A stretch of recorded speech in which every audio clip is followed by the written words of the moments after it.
بفضل الله ومنته سبحانه وتعالى أنهينا في الحلقة الماضية الكلام على المدود في كتاب الله عز وجل، وألخصها حتى تحفظوها فأقول: المدود في كتاب الله عز وجل 9 لا عاشر لها.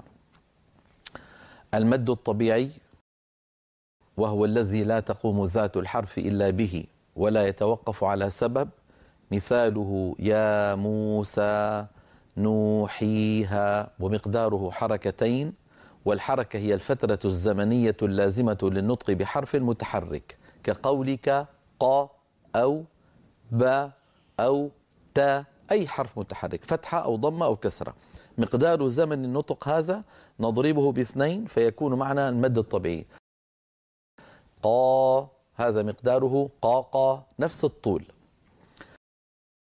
والمد الثاني الملحق بالمد الطبيعي هو مد البدل، وهو حالة خاصة من الطبيعي، صادف أن كان الحرف الذي قبل حرف المد همزة، أ أو إي. أ مثل آمنوا، أو مثل أوتوا، إي مثل إيمانا، ويمد كالطبيعي بمقدار 2. ومد العوض وهو التعويض عن تنوين النصب حالة الوقف بألف تمد بمقدار 2. عليما أقول في الوقف عليما، حكيما أقول في الوقف حكيما. هذه الألف هي عوض عن تنوين النصب في الوصل، وأيضا مقداره 2.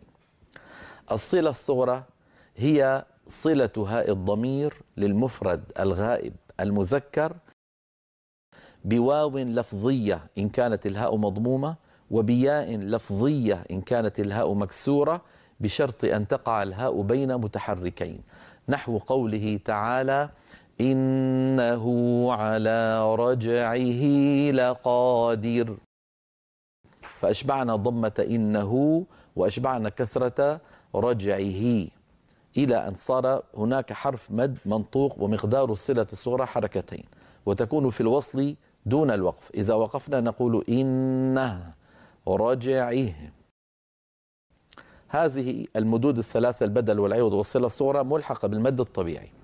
والمد المقابل للمد الطبيعي المد الفرعي، والمد الفرعي المقصود به المدود التي تمد أكثر من 2 لسبب من الأسباب، والأسباب سببان: السبب الأول مجيء همزة بعد حرف المد، والسبب الثاني مجيء سكون بعد حرف المد. أما مجيء الهمزة بعد حرف المد فهو أيضا قسمان: إن جاء حرف المد والهمزة في الكلمة نفسها، هذا مثل جاء، هذا اسمه متصل، قد يكون حرف المد ألفا كجاء مثلا، أو واوا كسوء، أو ياء كجيء.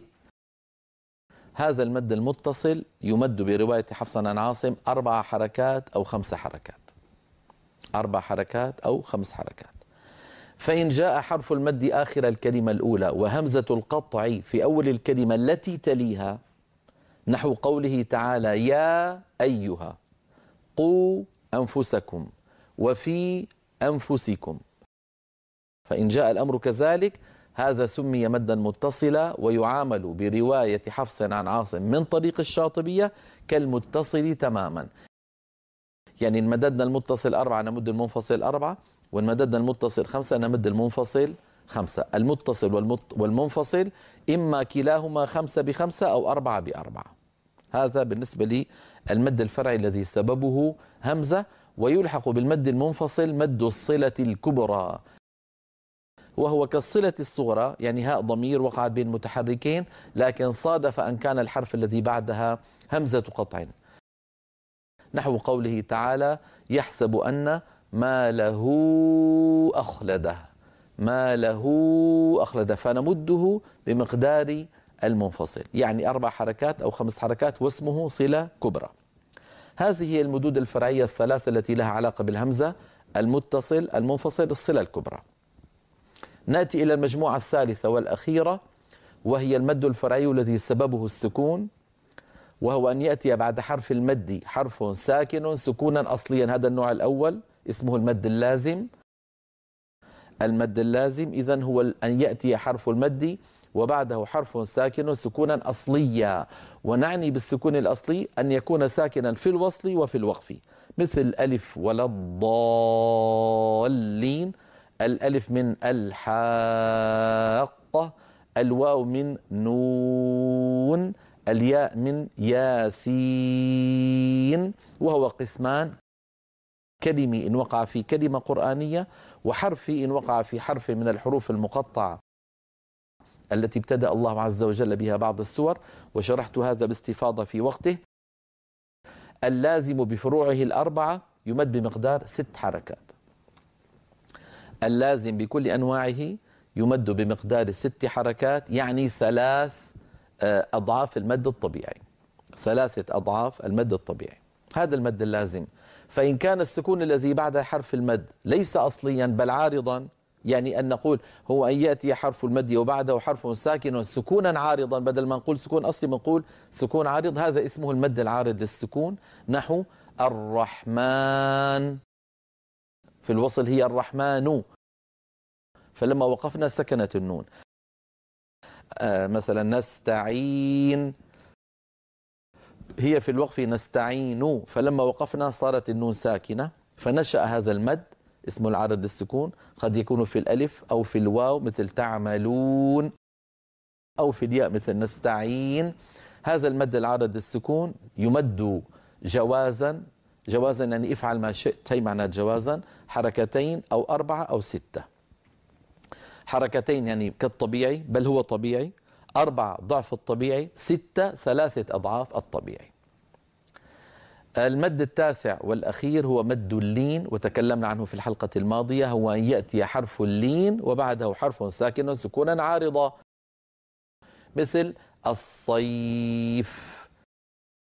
مثل أصلها رحلة الشتاء والصيف، فلما وقفنا والصيف سكنت الفاء التي كانت مكسورة، فالياء التي قبلها وهي ياء لينية لأنها ساكنة وقبلها مفتوح تمد إما 2 أو 4 أو 6.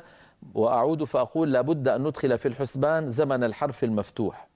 الصيف يعني يبدأ الحساب المد من فتحة الصاد، مع أنها ليست من جنس المد الذي بعده. فإن أخرجناها من الحسبان كان المد أقصر من 2 عند القصر، وأقصر من 4 عند التوسط، وأقصر من 6 عند الطول. يعني ما بيصح يكون المد في اللين أطول من المد العارض للسكون، مستحيل. إما أن يكون مثله أو دونه. دائما المد اللين إما مثل المنفصل أو دونه أو أقل منه. هذه نبهنا عليها أيضا في الحلقة الماضية، وأنهينا الكلام وقلنا بأنه على القارئ إن قرأ في مجلس أو في ركعة من ركعات الصلاة بمقدار معين من العارض للسكون واللين أن يلتزم بهذين المقدارين في ذلك المجلس. يعني من بدأ مجلسه فقرأ فمد العارض للسكون ومد مد اللين بمقدار 2، فعليه أن يكمل ذلك المجلس أو تلك الركعة بهذا المقدار. فإن انتقل إلى مجلس آخر أو ركعة أخرى فمد العارض للسكون 4 واللين مثلا 4 أو 2، فيلتزم بتلك المقادير في ذلك المقام. إذا دائما من ابتدأ بمقدار في مجلس أو مقام أو ركعة استمر عليه إلى أن ينهي ذلك المجلس. هذا ما ذكرناه في الحلقة الماضية، وبه أنهينا ولله الحمد الكلام على كل المدود في القرآن العظيم.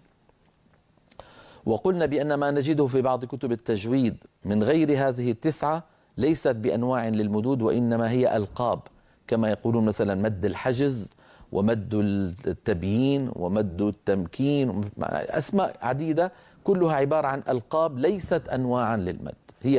هي لقب لمد من الأنواع ال9، لقب لمد من الأنواع ال9.